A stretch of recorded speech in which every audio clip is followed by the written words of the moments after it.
What's up, smarty people? It's KeysDAN with RadioWhat.com, DJLittleRock.com, coming to you live and in living color from the Radio What studios. And this is my podcast, What Makes You Smarter? It's an extension of the RadioWhat.com internet radio station that I've been running for quite some time. And if you need DJ services, where do I always send you? DJLittleRock.com.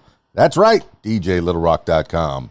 Hey, today on the program, I'm going to have an interesting fact. Interesting facts. I like those. I like learning about things. And if you'd like to learn, come along with me. Did you know Captain Morgan was a real person? Today, Captain Morgan is one of the world's best-known buccaneers, not for the Welshman's very real 17th century exploits, of which there are many, but because of the spiced rum bottles that bear his name. History knows him as Sir Henry Morgan, Lieutenant Governor of Jamaica, and arguably the most infamous buccaneer who ever lived.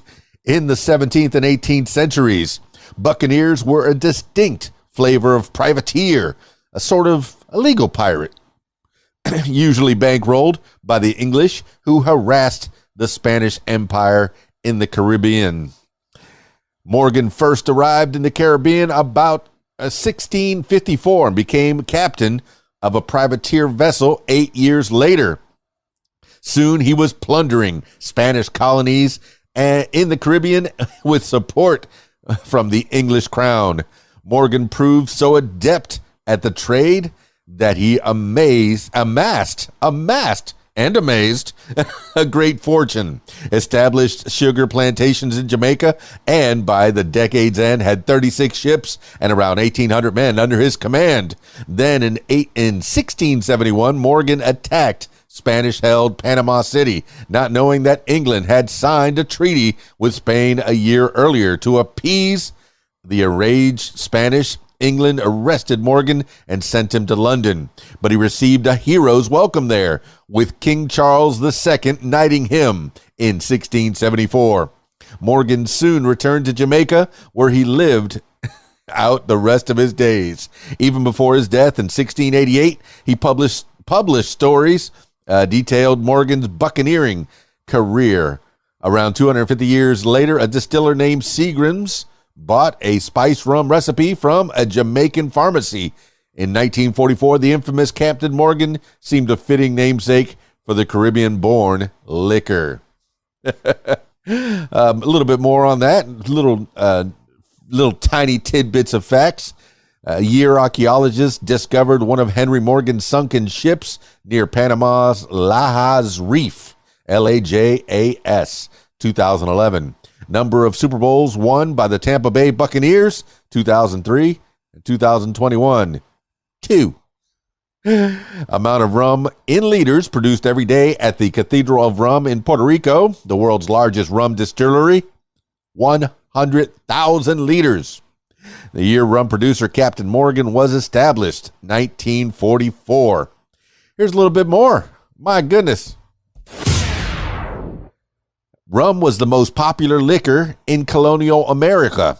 Today, the U.S. is known for its world-class whiskey and craft beers, among other beverages. But in colonial America, rum was king.